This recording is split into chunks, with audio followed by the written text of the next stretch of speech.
إذا فتح لك وجهة من التعرف فلا يبالي وإن قل عمله. Artinya Imam Ibnu Athaillah berkata,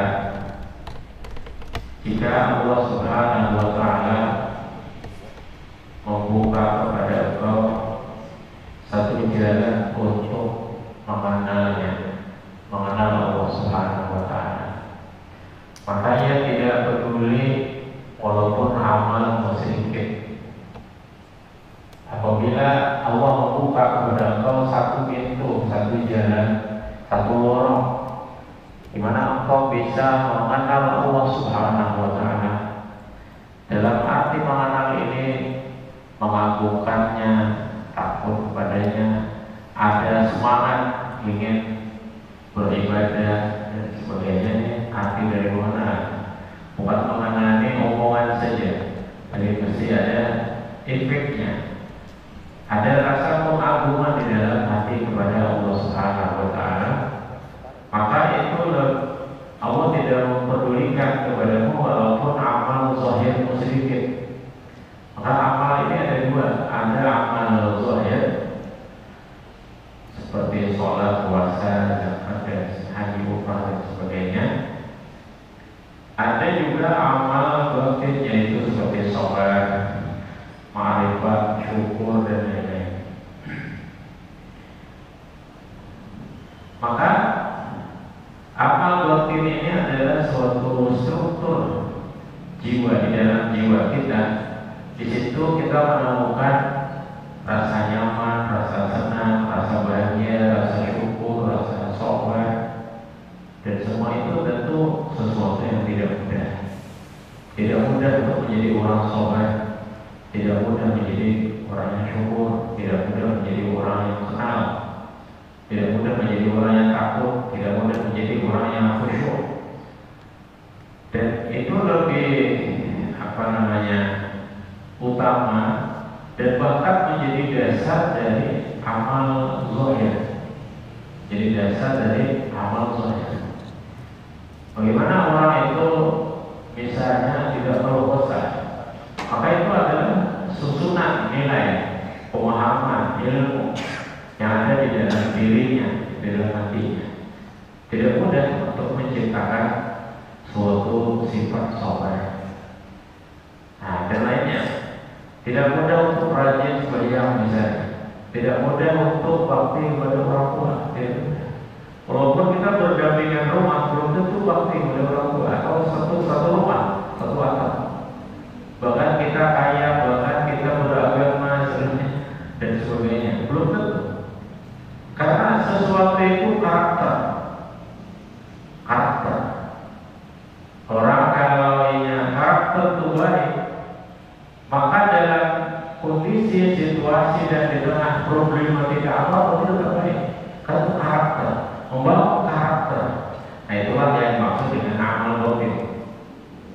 Kalau orang karakternya itu buruk, anggap saja jadi ustaz buat ulama, misalnya dia buruk. Ini kan ada istilahnya ulama jahat, ulama bersuara yang untuk fatwa kepentingan tertentu dan lain sebagainya. Nah, karena dia mental, maka bahwa kehidupan ini adalah yaitu susunan sesuatu yang ada di dalam struktur batin kita. Kita memahami pentingnya misalnya bakti kepada orang tua, bukan hal mudah dan sebagainya. Nah, baik. Kembali ke perkataan Ibnu Athaillah. Apabila Allah membuka kepada engkau satu lorong, satu jalan, di mana di jalan itu hatimu terbuka, tercerahkan untuk menemukan Allah Subhanahu wa Ta'ala. Yaitu yang dimaksud dengan amal batin tadi. Maka Allah tidak peduli walaupun amal zahirmu sedikit. Seorang tidak dinilai dengan banyak sholat, banyak puasa, banyak zakat, tapi ketahanan batinnya itu seperti apa?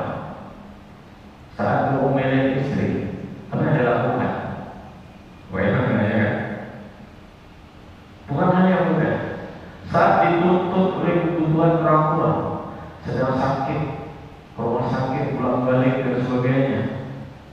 Di sini Anda berada di persimpangan jalan. Saat Anda dihadapkan pada tumpukan uang di atas dan di bawah meja misalnya, apa yang Anda lakukan? Apakah Anda berbisnis secara fair atau mohon maaf Anda menjadi mafia istilahnya dan sebagainya? Maka keuntungan dari kebaikan itu justru banyak. Nah, ini bukan sesuatu yang mudah untuk dipahami, apalagi dijalani. Makanya itu, apabila Allah membuka kepadamu satu lorong apa maksudnya? Lorong hati, bukan lorong jalan. Jalan banyak, terbuka, beda macet ibaratnya. Yang dimaksud adalah yaitu lapangnya di dalam hati kita, lorong hati kita. Apabila Allah membuka, tidak sempit. Iza fatah, perhatikan kalimat ini, kalimat iza apabila suatu waktu fatah Allah membuka langkah bagimu, wijhatan satu lorong dengan ma'aruf daripada mengenal Allah. Artinya Allah buka hati kita lebar. Yang ada hanya ada bahagia, yang ada hanya senang dan sebagainya. Baik, bagaimana menemukan lorong di dalam hati untuk mengenal Allah Subhanahu wa Ta'ala? Nah, jemaah sekalian rahimakumullah, maka perlu mengenal kehidupan itu sendiri. Kehidupan ini terbentuk dari 3 dimensi, 3 hal, 3 perkara.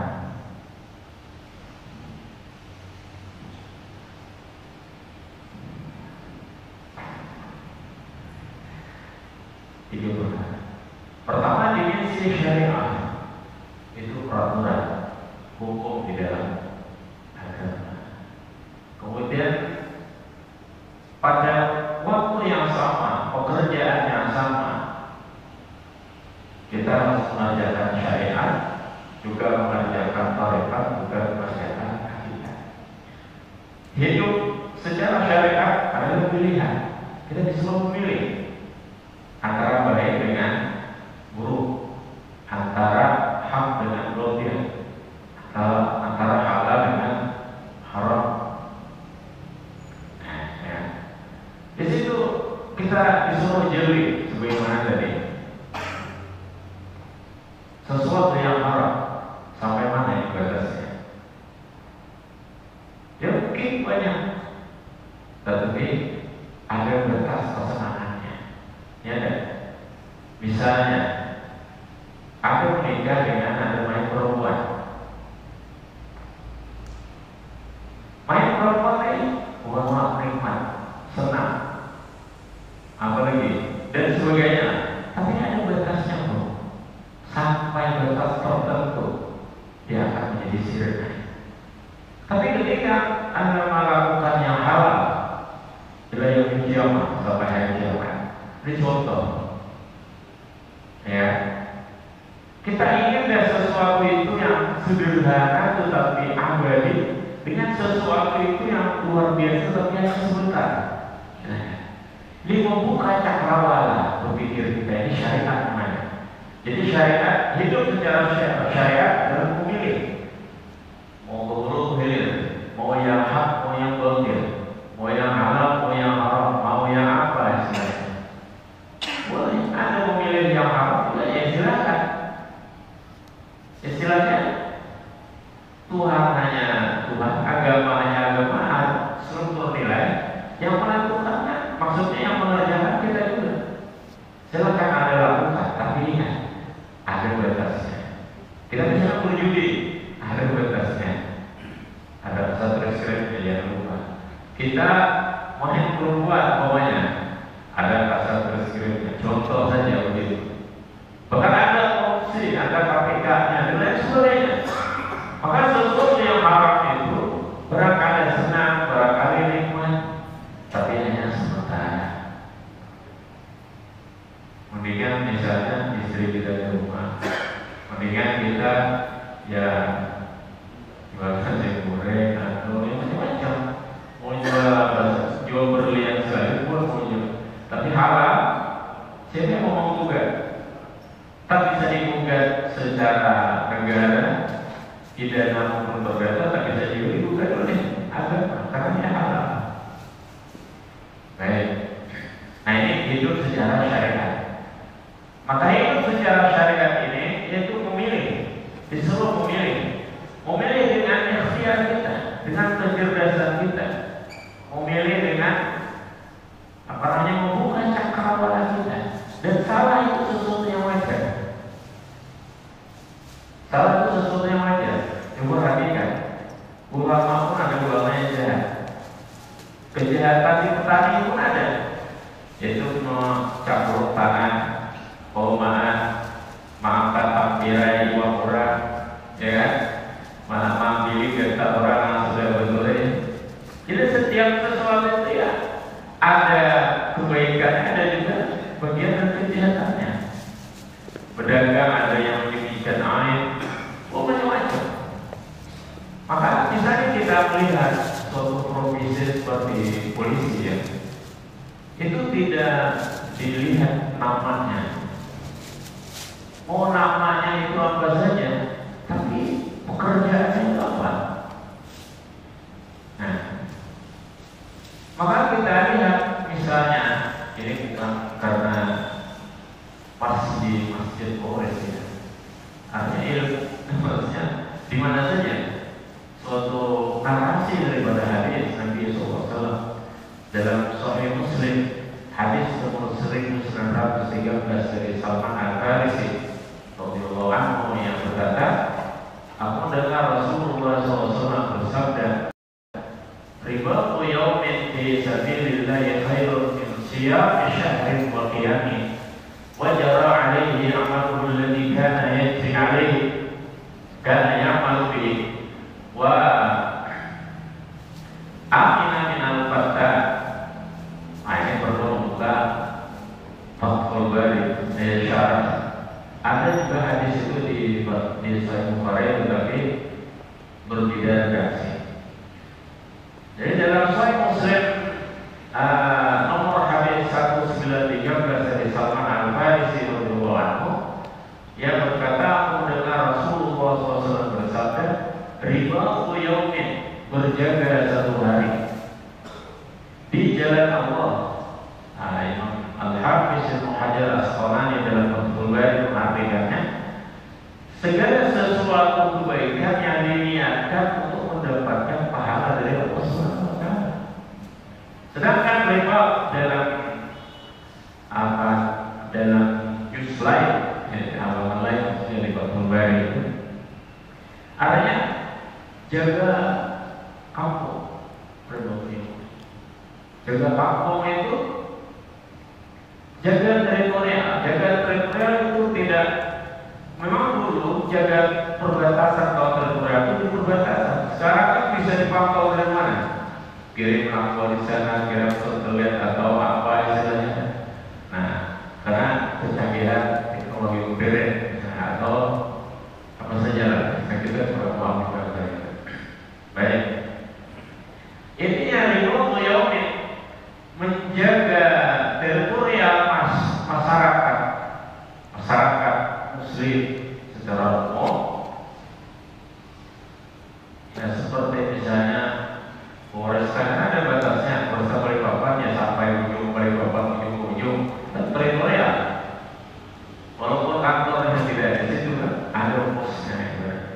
Ribatu yaumin fi walailatin, ribatu yaumin walailatin fi sabilillah, menjaga kampung satu hari satu malam ini 24 jam tidak pusing, tidak tidur juga.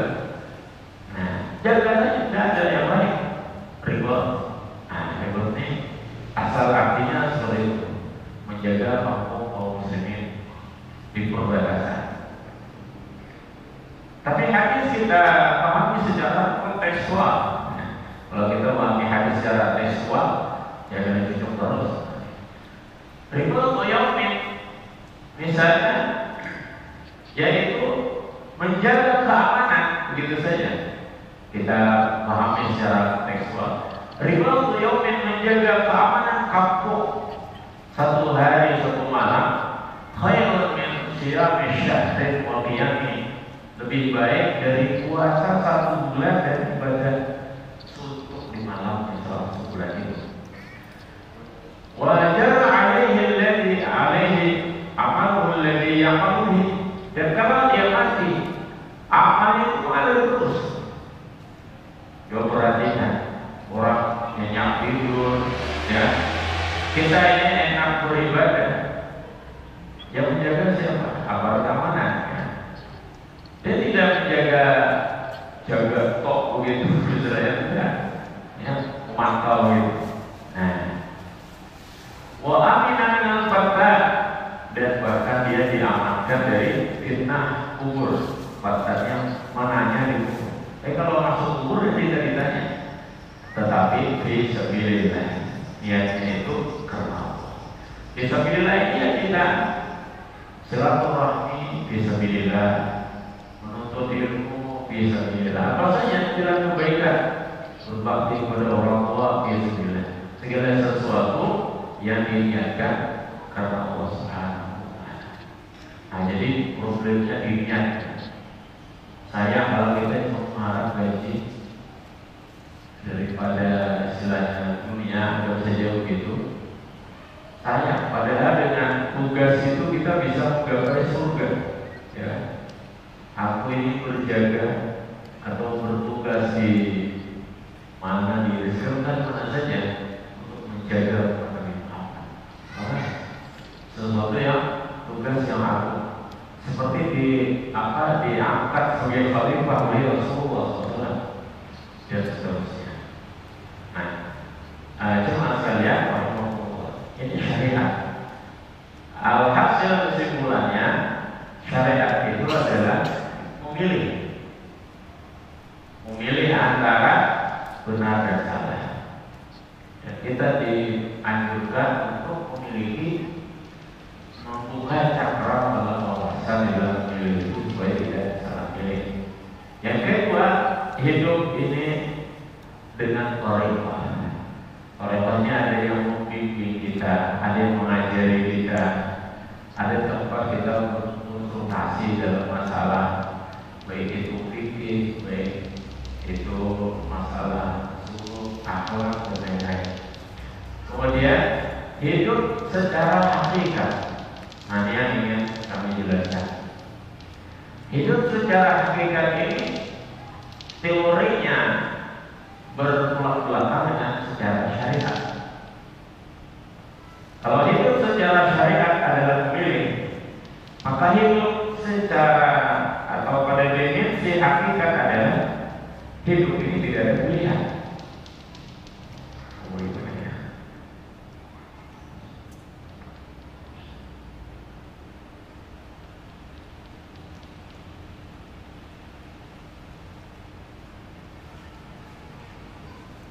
Jadi secara syariat itu disuruh memilih.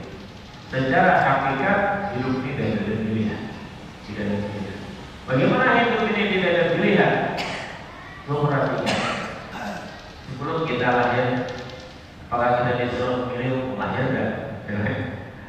Sebelum kita ini terlahir, adakah kita disuruh memilih? Kau ini mau lahirkan dan mau lahir dari rahim dan sulbi siapa? Mau lahir di tempat mana? Di kota apa? Di tanggal hari apa? Ada kan? Kan?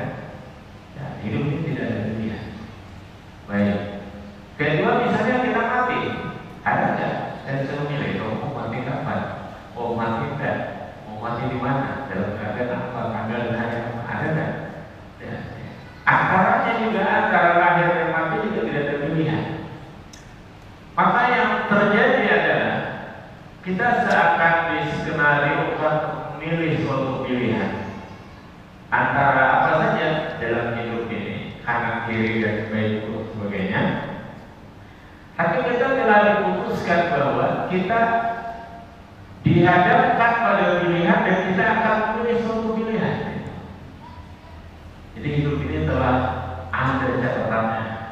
sebelum langit dan bumi dicipta. Oh, gitu ya. Namanya hakikat. Hakikat kehidupan adalah tidak ada pilihan, tapi dalam hakikatnya.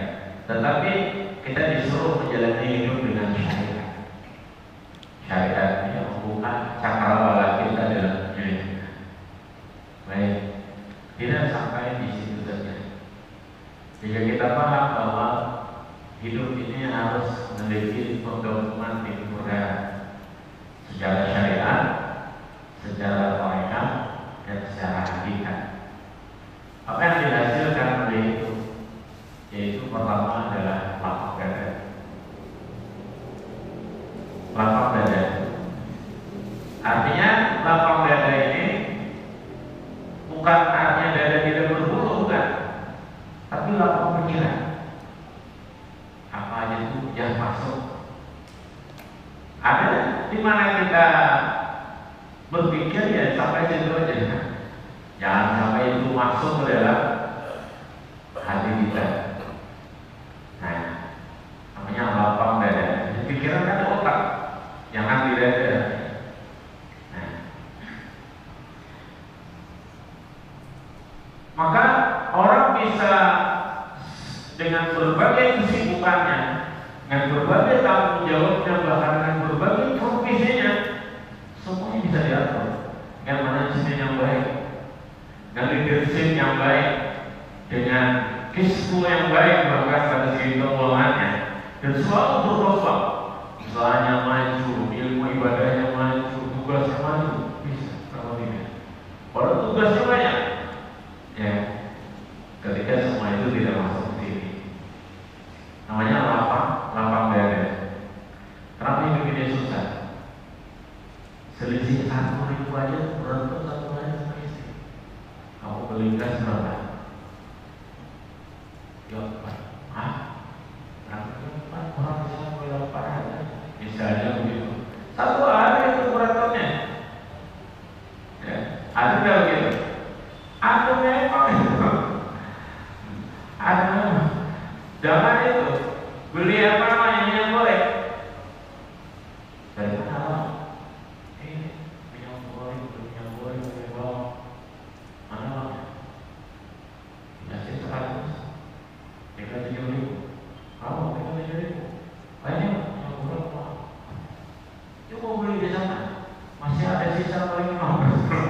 Satu hari itu kurang terus gitu.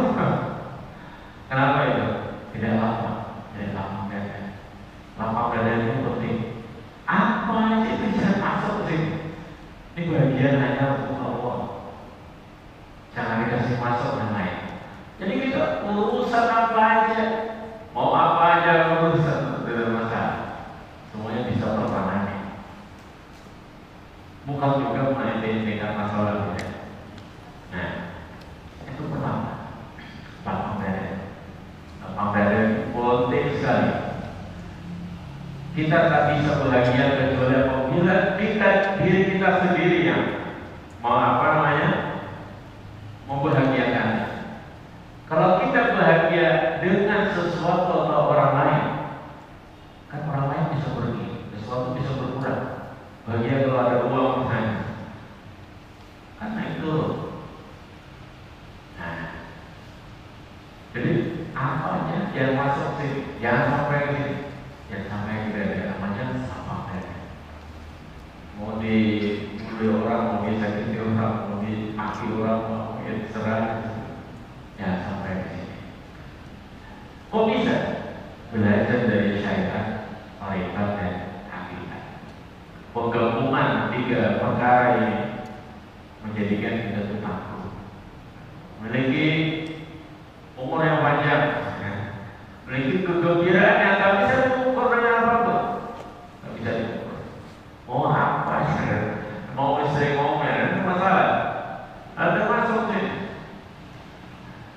Ada istri ngomel. Angkat pancing, pergi ke mana itu? Kalau malu, mau dia ngomel aja, tidak apa-apa. Nah, yang kedua, dari kita belajar atau mengambil hidup ini dengan syariat tarekat hakikat adalah menghadapi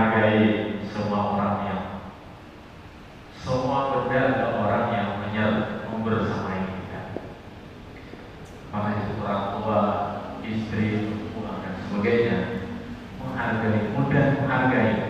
Karena kita beranjak dari lapang dada itu mudah menghargai orang lain yang layak dihargai.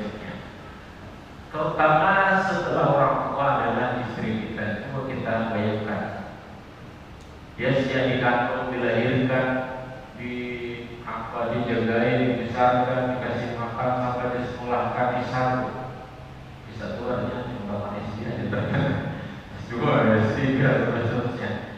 Ujung-ujungnya hanya untuk wujud taat kepada kita. Bayangkan, kenapa kita tidak menghargai istri kita? Dan arti menghargai bukan terima kasih bukan membelikan apa yang kita bisa beli, sebagai wujud dari penghargaan itu. Ini setelah orang tua maksudnya, setelah orang tua. Nah, belikan apa yang bisa kita beli, kata cincin, mau apa namanya, rumah, mau mobil, sebagainya kalau kita mampu. Itu tergantung kemampuan kita. Itu namanya menghargai. Harga itu bukan terima kasih, dan ada harganya, terima kasih itu nolaknya. Menghargai itu ya ada limit. Untuk menghargai itu terima kasih, istilahnya begitu saja. Sementara kita kasih uang, ya kan? Kita uangnya kita belajarkan kemana itu bukan seperti itu tidak menghargai. Menghargai orang yang selama ini bersama ini. Itu kalau kita laki-laki. Kalau kita perempuan punya suami, nah, kalau bayangkan suami kita itu dilahirkan, dibesarkan, disekolahkan, dilatih tulang hanya untuk menjadi sandaran bagi hidup kita, ya kan? Kasihan dia sekolah, belajar, terus berlatih tulang dan sebagainya, istilahnya berbagai ini dan itulah banyaknya. Hanya untuk menjadi sandaran bagi kita. Kalau kita ini perempuan maksudnya dipercayakan oleh orang tua kita hidup bersamanya dan seterusnya, hanya untuk menjadikan apa untuk kita dan anak-anak kita, melindungi kita dan sebagainya.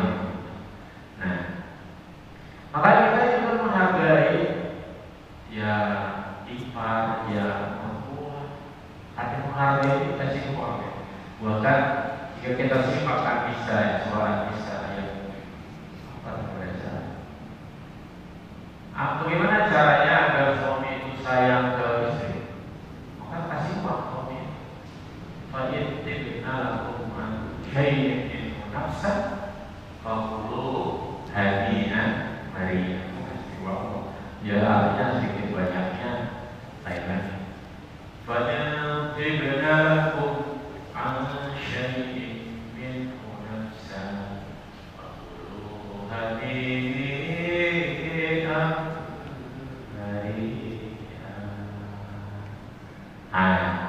Tapi kasih wangi benar,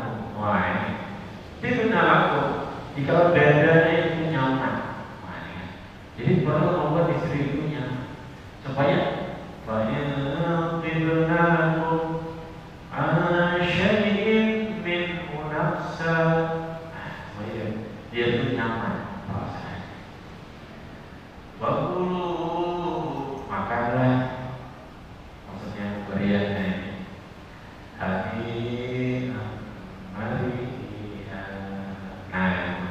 dan sebagainya.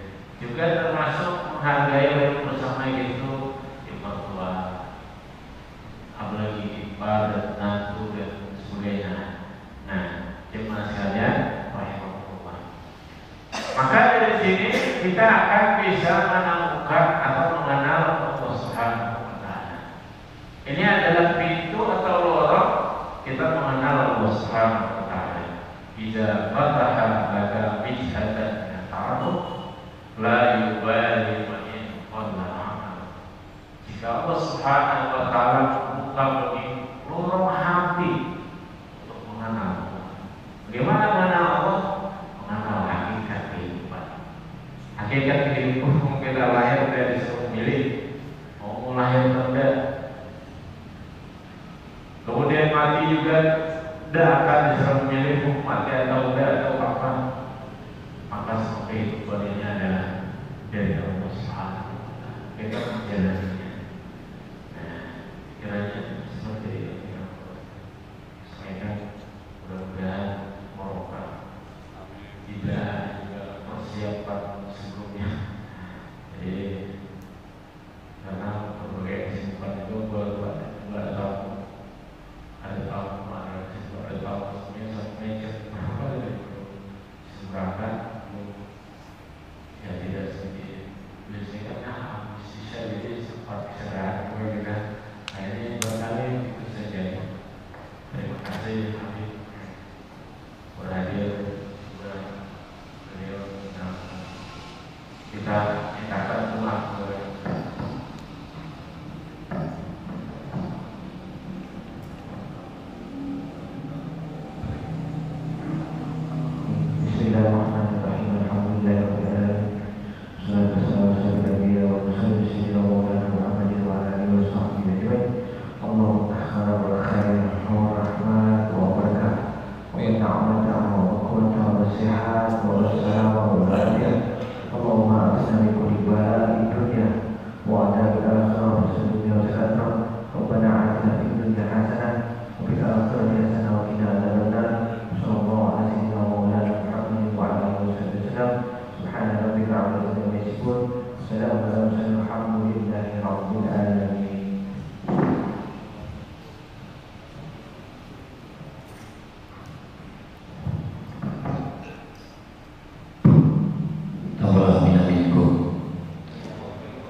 susah masa depan, susah menjadi Rasulullah.